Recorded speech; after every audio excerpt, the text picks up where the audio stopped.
نماز کی امامت کے بعد میں اپنے کمرے میں چلا جاتا، وہاں پر بیٹھ کر قرآن پاک پڑھتا رہتا یا کبھی آرام کی غرض سے لیٹ جاتا۔ کھانے پینے کی مجھے کوئی فکر نہیں تھی۔ گاؤں میں کھانے پینے کا کوئی مسئلہ نہیں تھا، ہر گھر سے کھانے کی ڈھیروں چیزیں میرے لیے آ جاتی۔ گاؤں کے لوگ اس معاملے میں بڑے کشادہ دل تھے۔ گاؤں کے خالص کھانے، دیسی گھی، ساگ، مکھن اور دودھ سے میری جلد نکھرنے لگی۔ میں ویسے بھی خوش شکل تھا، مگر گاؤں کی خوراک نے میرا روپ اور نکھار دیا۔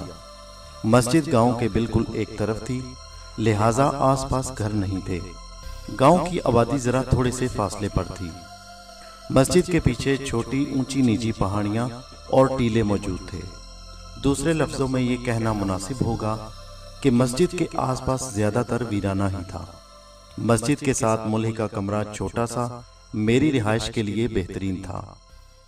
گرمیوں میں ہوادار اور سردیوں میں تھوڑی سی پریشانی کا سامنا کرنا پڑتا، مگر سردیوں میں میں کھڑکی کو مضبوطی سے بند کر دیتا جس سے ہوا اندر داخل نہیں ہو سکتی تھی۔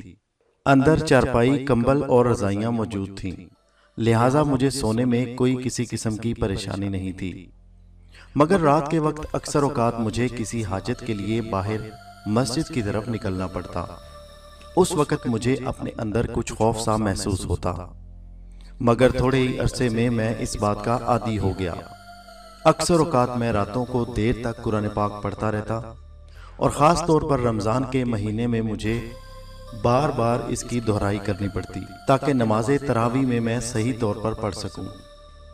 یہ سردیوں کی ایک رات کی بات ہے۔ اس رات سردی اور خنکی میں کافی اضافہ ہو چکا تھا۔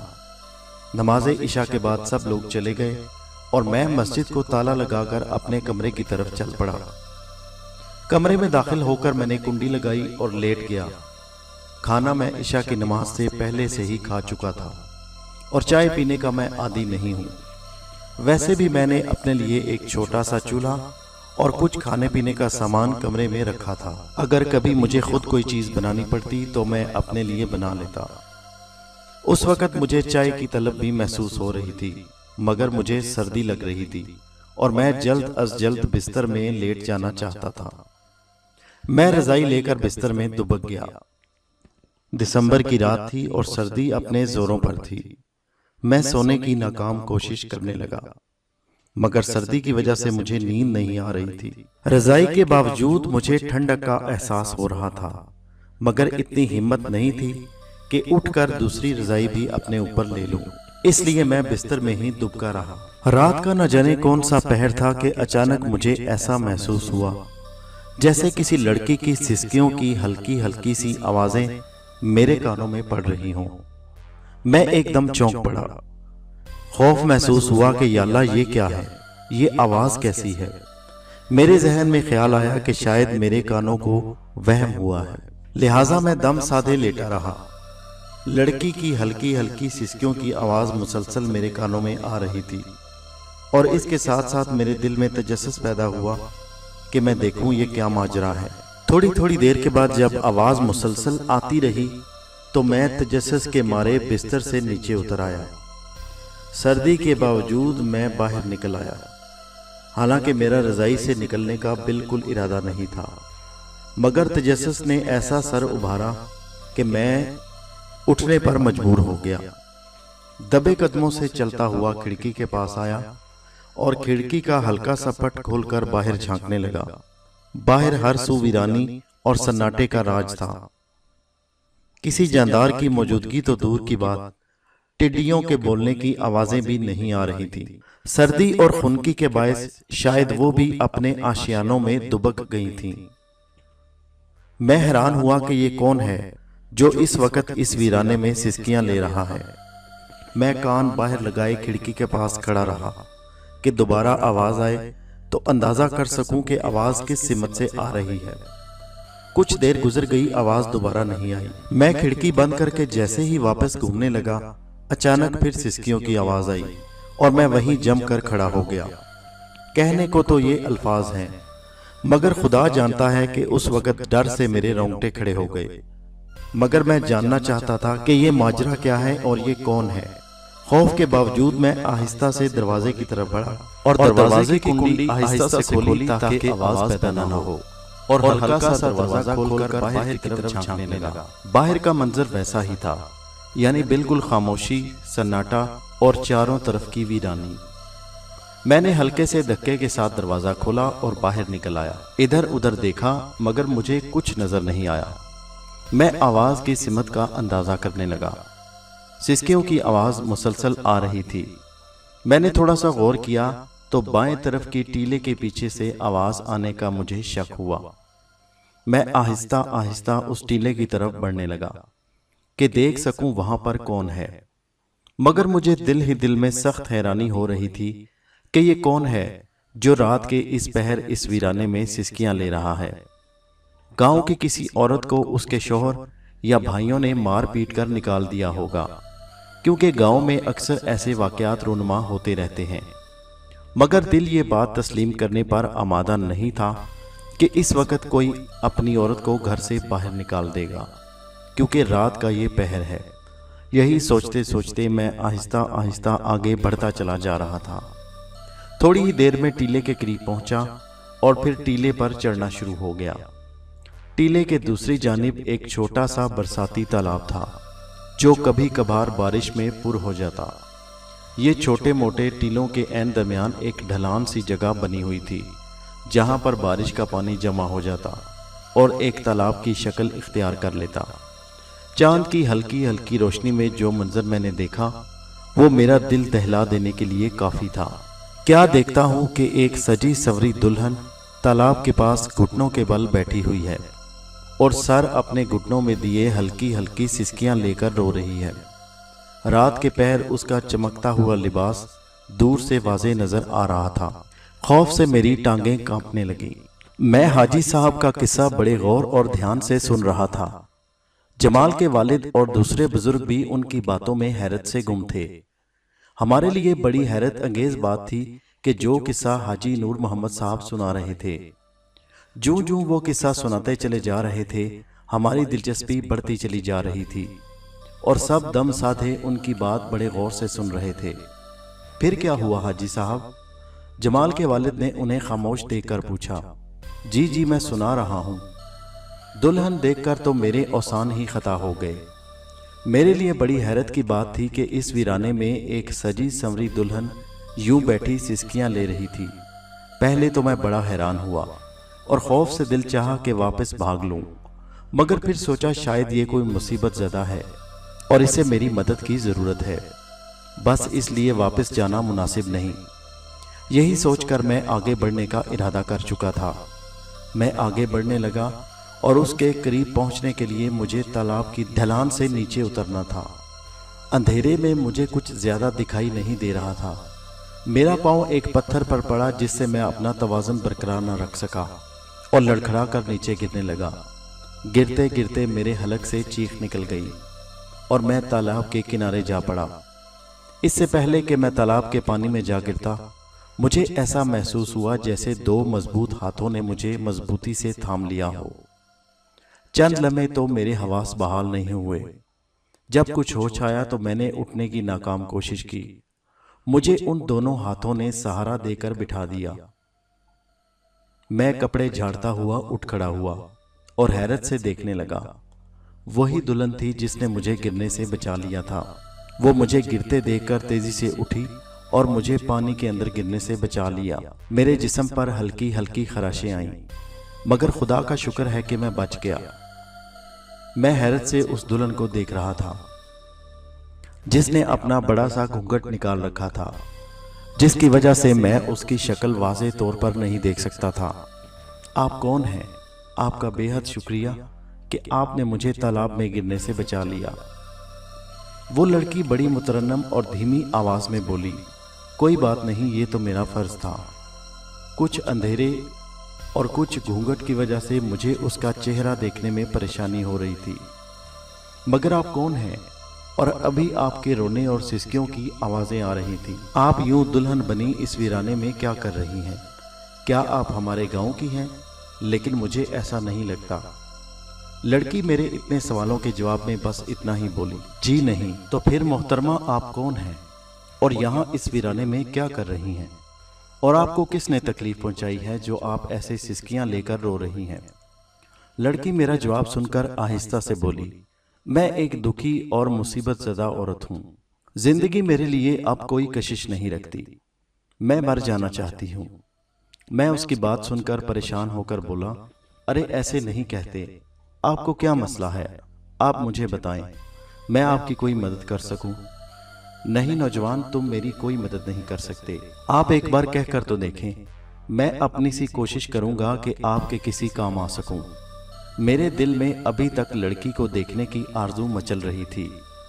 لڑکی کے بڑے سے گھونگھٹ کی وجہ سے میرے دل میں اس کا چہرہ دیکھنے کا اشتیاق بڑھتا چلا جا رہا تھا۔ اچھا تو یہ بتاؤ کہ تم ہو کون؟ میں اچانک بے تکلفی پر اتر آیا۔ میرا نام ستارہ ہے اور میں سہراب نگر کی ہوں۔ لڑکی نے سہراب نگر کا نام بتایا تو میں چونک پڑا۔ سہراب نگر پاس ہی چودھریوں کا گاؤں تھا۔ بڑے جنگجو، مغرور اور ظالم قسم کے چودھری تھے۔ مگر آپ سہراب نگر میں کس کی بیٹی، بہن یا بیوی ہیں؟ میں باقاعدہ اس کا انٹرویو لینے لگا۔ اب میرے ذہن سے ہر قسم کا خوف ختم ہو چکا تھا۔ میں بھی نوجوان تھا اور پاس ایک لڑکی کو دیکھ کر میرا اس سے متاثر ہونا فطری عمل تھا۔ میں گاؤں کے ایک وڈیرے کی بیٹی ہوں۔ محبت کرنے کی سزا پائی ہے۔ جس کو میں پسند کرتی تھی وہ ہماری ذات برادری کا نہیں۔ گھر والوں کو پتہ چلا تو انہوں نے مجھے رات کے اس پہر گھر سے نکال دیا۔ انہوں نے بہتر سمجھا کہ وہ مجھے خود ماریں، اس سے بہتر ہے کہ مجھے انہوں نے جنگل کے بھیڑیوں اور جنگلی جانوروں کے حوالے کر دیا، یا پھر میں یہیں کہیں خوف سے مر جاؤں۔ گاؤں کے کئی گھروں کا دروازہ کھٹکھٹایا مگر میرے گھر والوں کے خوف سے کسی نے پناہ نہیں دی۔ بھٹکتی بھٹکتی ویرانے میں یہاں آ کر بیٹھ گئی اور اپنی تقدیر پر رونے لگی۔ آپ کی بات سن کر مجھے بہت افسوس ہوا۔ آپ کی کہانی بہت دردناک ہے۔ مجھے واقعی اس کی کہانی سن کر دلی دکھ ہوا تھا۔ اب آپ کیا کریں گی اور کہاں جائیں گی؟ میں نے اس سے پوچھا۔ مجھے نہیں معلوم میں کہاں جاؤں گی۔ ویسے بھی میری زندگی اب میری محبت کے بغیر بیکار ہے، کیونکہ کل تک میرے ظالم باپ اور بھائی میری محبت کو بھی مجھ سے ہمیشہ کے لیے جدا کر دیں گے، یعنی اس کو قتل کر دیں گے۔ اس لیے اب مجھے زندگی نہیں گزارنی، مجھے مر جانا ہے۔ ایسے مت کہیں، اللہ تعالیٰ آپ کے لیے کوئی نہ کوئی بہتر سبب ضرور کرے گا۔ آپ ایسا کریں، رات بہت سردی میں ہے، آج رات میرے پاس گزار لیں، صبح میں آپ کو اپنے گاؤں کے چوہدری کے پاس چھوڑ دوں گا، وہی آپ کا فیصلہ کریں گے۔ میں آپ کو اپنے کمرے میں چھوڑ دوں گا اور میں خود مسجد میں رات گزار لوں گا۔ میں ابھی تک اس کا چہرہ دیکھنے کی ناکام کوشش کر رہا تھا، مگر حیرت کی بات ہے کہ اس کا گھونگھٹ آگے ہونے کی وجہ سے مجھے ابھی تک اس کا 10% چہرہ بھی نظر نہیں آیا تھا۔ آپ میرے بارے میں پریشان نہ ہوں، میں زندہ نہیں رہنا چاہتی، میں یہیں ایڑیاں رگڑ رگڑ کر مر جاؤں گی، یہی میری سزا ہے۔ ارے ایسا نہیں کہیں، آئیے میرے ساتھ، باہر بہت ٹھنڈ ہے، میں آپ کو اپنے پاس پناہ دیتا ہوں۔ میرے اصرار پر میرے ساتھ چلنے پر تیار ہو گئی۔ میں واقعی دل ہی دل میں اس کے لیے ہمدردی محسوس کر رہا تھا۔ میں آگے آگے چل رہا تھا اور وہ میرے پیچھے پیچھے۔ اس کے چلنے سے ہلکی ہلکی گھنگروں کی آواز بھی سنائی دینے لگی۔ چلتے چلتے اچانک میرے ذہن میں ایک جھماکا سا ہوا۔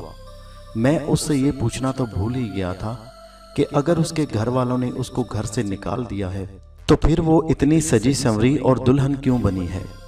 یہ سوچ کر مجھے حیرت کا شدید جھٹکا لگا۔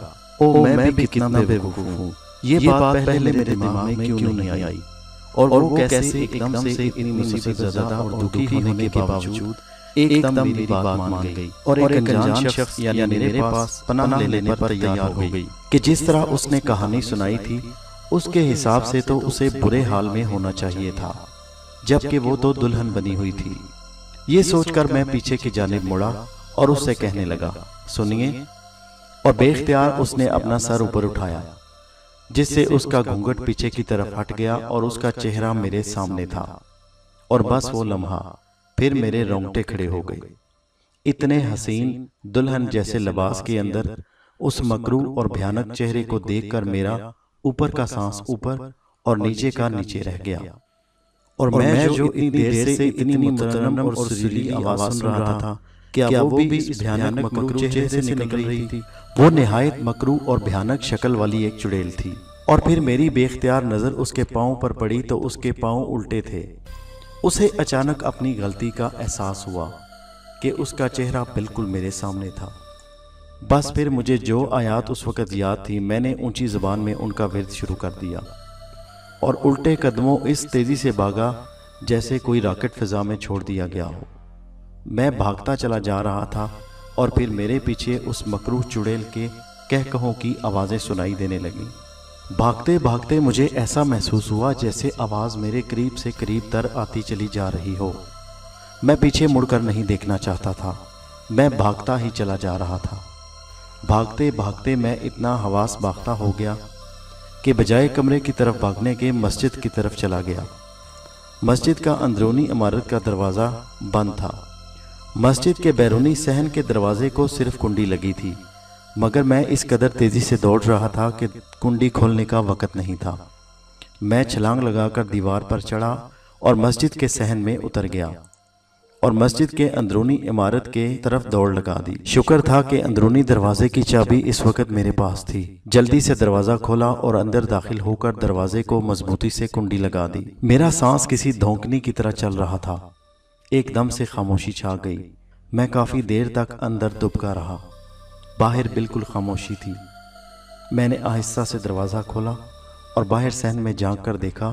صحن میں مکمل خاموشی تھی اور مسجد کا بیرونی دروازہ بھی بند تھا۔ میں اب واپس کمرے میں ہرگز نہیں جانا چاہتا تھا۔ اچانک مجھے ہلکی ہلکی گھنگروؤں کی آوازیں آنی شروع ہوئیں اور اس وقت میری خوف سے سٹی گم ہو گئی جب میں نے مسجد کے بیرونی چھوٹی سی دیوار کے پرے ایک سایہ سا لہراتا ہوا دیکھا جو آہستہ آہستہ چل رہا تھا۔ یقیناً یہ وہی خبیث چڑیل تھی۔ شکر تھا کہ وہ اللہ پاک کے مقدس گھر یعنی مسجد میں داخل نہیں ہو سکتی تھی، مگر وہ میری گھات لگائے بیٹھی تھی کہ میں کس وقت باہر نکلوں اور وہ میرا شکار کر لے۔ میں ایک دم گھبرا کر اندر ہو گیا اور دروازے کو مضبوطی سے کنڈی لگا دی۔ بھاگتے بھاگتے پہلے ہی میرا ایک جوتا راستے میں کہیں گر گیا تھا اور دوسرا میں نے مسجد سے باہر دوڑتے دوڑتے اتار پھینکا تھا۔ کافی دیر اس کے گھنگروں کی آوازیں آتی رہیں، جس کا مطلب یہ تھا کہ وہ باہر ابھی تک چکر لگا رہی تھی۔ پھر وہ عجیب سی غراتی ہوئی آواز میں بولی، تیری قسمت اچھی ہے کہ تم مجھ سے بچ گیا، ورنہ آج تیری زندگی کا آخری دن ہوتا۔ اتنا کہہ کر وہ سایہ لہرایا اور پھر دیوار کے پیچھے گم ہوتا چلا گیا۔ کچھ دیر ہلکی ہلکی گھنگروؤں کی آوازیں آتی رہیں اور پھر وہ بھی بند ہو گئیں۔ میں جلدی سے مسجد کے اندر صف پر لیٹ گیا اور اپنی سانسیں درست کرنے لگا۔ کچھ طبیعت بحال ہوئی تو پھر اٹھ کر زبانی طور پر قرآن پاک کی تلاوت کرنے لگا۔ خوف سے بری طرح سہما ہوا تھا اور اس وقت خدا اور کلام پاک کا سہارا تھا۔ ابھی رات کافی ہو چکی تھی مگر صبح ہونے میں کافی وقت باقی تھا۔ میں نے وہ باقی رات بھی پڑھنے میں گزار دی۔ فجر کا وقت ہوا تو میں نے اٹھ کر اذان دی اور ہلکا ہلکا اجالا پھیلنا شروع ہو گیا اور اکا دکا نمازی مسجد میں آنا شروع ہو گئے۔ بیرونی دروازے میں اسی لیے صرف کنڈی لگائی جاتی تھی کہ جو بھی نمازی پہلے آ جاتا وہ دروازہ کھول کر اندر آ کر وضو کر لیتا۔ اتنے میں بھی مسجد میں آ جایا کرتا تھا اور اندر کا تالا کھول کر پھر ہم اندر نماز پڑھتے۔ میں نے نماز کی امامت کرائی، اللہ تعالیٰ کا شکر ادا کیا جس نے میری جان بچائی۔ اللہ پاک کے مقدس گھر یعنی مسجد کی وجہ سے وہ خبیث مکروہ چڑیل اس گھر میں داخل نہ ہو سکی جس سے میری زندگی بچ گئی۔ میں نے کسی نمازی کو اس واقعے کے بارے میں نہیں بتایا، میں ان میں خوف و ہراس پیدا نہیں کرنا چاہتا تھا۔ صبح کا اجالا پھیلا تو میں اپنے کمرے میں چلا گیا۔ نہا دھو کر تیار ہونے کے بعد میں نے ناشتہ کیا اور پھر چودھری صاحب کی حویلی کی طرف چل پڑا۔ میں نے جلدی سے گاؤں کے چند بزرگوں کو جمع کیا اور چودھری کے سامنے سارا واقعہ بیان کر دیا۔ یہ پہلی مرتبہ ایسا ہوا تھا کہ میں نے ہنگامی طور پر چودھری کے گھر میں سب کو اکٹھا کیا تھا۔ میں نے رات کے وقت پیش آنے والا سارا واقعہ ان کے گوش گزار کر دیا اور چودھری صاحب سے درخواست کی کہ میں اب اس کمرے میں نہیں رہنا چاہتا۔ گاؤں کے لوگوں نے میری بات کی تائید کی اور مجھے گاؤں میں ہی ایک عارضی مکان خالی کروا کے دے دیا۔ جب تک میری مستقل رہائش کا گاؤں میں بندوبست نہیں ہو جاتا میں اس مکان میں منتقل کر دیا گیا۔ اس سے پہلے والا کمرہ یعنی جو مسجد کے قریب تھا وہ میری رہائش گاہ تھی۔ اس میں مسجد کا کچھ سامان ڈال کر اس کو مکمل طور پر بند کر دیا گیا۔ اس واقعہ کے بعد میں نماز کے بعد فوری طور پر اپنی رہائش گاہ کی طرف چلا جاتا اور رات گئے دیر تک مسجد میں نہیں بیٹھتا تھا۔ اس کے بعد گاؤں کے کچھ بزرگوں نے مجھے بتایا کہ واقعی اس تالاب کے پاس کسی چڑیل کا مسکن ہے۔ گاؤں کے ایک بزرگ ہیں دین محمد، انہوں نے بتایا کہ ان کا سامنا ایک مرتبہ اسی خبیث چڑیل سے ہوا تھا، مگر اس وقت وہ دلہن نہیں بلکہ عام سے کالے لباس میں ملبوس تھی۔ مگر حیرت کی بات ہے کہ اس کی نظر دین محمد پر نہیں پڑی۔ دین محمد شہر کسی کام سے گیا تھا، واپسی پر اسے کافی دیر ہو گئی اور رات پڑ گئی۔ میرے علاوہ گاؤں کے کافی لوگوں کو اس بات کا پتہ نہیں تھا، مگر کوئی یہ نہیں جانتا تھا کہ میرا بھی ایک دن اس سے واسطہ پڑے گا۔ اس کے بعد میں کبھی بھی وقت بے وقت گاؤں سے باہر نہیں نکلا اور مستقل گاؤں کے اندر رہائش رکھی۔ مولوی صاحب کا قصہ سن کر جمال صاحب کے والد اور باقی بزرگ اور میں بہت حیران تھے، بلکہ خوفزدہ بھی تھے۔ جمال کے والد صاحب پوچھنے لگے، مولوی صاحب اگر ایسی بات تھی تو پھر آج ہمیں مسجد میں رات نہیں گزارنی چاہیے تھی۔ حاجی صاحب ان کی بات سن کر مسکرانے لگے۔ وہ جان گئے تھے کہ محفل کے حاضرین اب تھوڑا خوف محسوس کرنے لگے تھے۔ حاجی صاحب نے کہا، ہاں محترم، آپ نے میری بات پر غور نہیں کیا۔ جس وقت میرا واسطہ اس خبیث مکروہ چڑیل سے پڑا تھا، اس وقت میری جان اس مسجد کی وجہ سے ہی بچی، یعنی اللہ کے گھر کے اندر ہمیں کسی قسم کا خوف نہیں۔ آپ بے فکر ہو کر اب سو جائیں، رات بہت گہری ہو چلی ہے۔ یہ کہہ کر حاجی نور محمد صاحب کمبل اوڑھ کر سونے کی کوشش کرنے لگے۔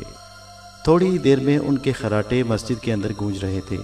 میں بھی ان سے کچھ فاصلے پر لیٹا ہوا تھا اور کمبل اوڑھ کر سونے کی کوشش کرنے لگا۔